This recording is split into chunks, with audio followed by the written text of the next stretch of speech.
हमारे पास दो शराब के घोल हैं ए और बी, उनको 1:3 का अनुपात में मिलाया जाता है। सॉल्यूशन ए और सॉल्यूशन बी को 1:3 का अनुपात में मिलाया जाता है। आपसे क्या बोला है? मिश्रण की मात्रा फिर घोल ए मिलाकर डबल की जाती है।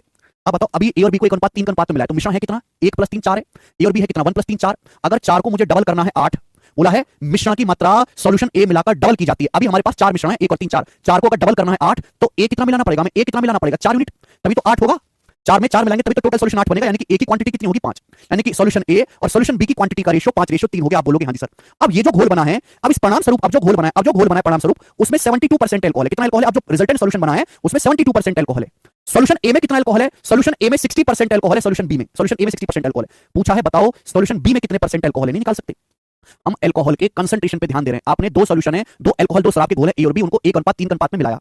अब बोला है वॉल्यूम, मिक्सचर का वॉल्यूम डबल किया जाता है सॉल्यूशन ए ऐड करके। अभी मिक्सचर है कितना? 1 और 3 4 है टोटल। 4 को अगर डबल करना है 8, तो कितना ए मिलाना पड़ेगा? 4 मिलाना पड़ेगा। तो ए और बी का रेशियो 5:3 हो जाएगा। सॉल्यूशन ए में 60% अल्कोहल है। अब जो घोल बन गया उसमें 72% अल्कोहल है, तो बी में कितना परसेंट अल्कोहल होगा? हो गया रिवर्स डेविएशन। अगर ओवरऑल 72% है, तो यहां भी 72 होना चाहिए, यहां भी 72% होना चाहिए। बोलो हाँ, ये होना चाहिए। लेकिन यहाँ 60 है, 72 से 60 कितना? 12% कम है। कितना? 12% कम है। तो 5 का 12% कम है, 12 पंजे 60। बैलेंस करने के लिए 60% एक्स्ट्रा कर देते हैं, 60% एक्स्ट्रा कर देते हैं। इतनी क्वांटिटी पर सॉल्यूशन बी की क्वांटिटी 3 है। इसका भी निकालना होता है, उसी से डिवाइड करते हैं। 3 से 60 20 बार कट जाएगा। 72 में 20 जोड़ेंगे 92%। तो सॉल्यूशन बी में 92% अल्कोहल है, और यही सवाल का आंसर है बेटे, डी ऑप्शन।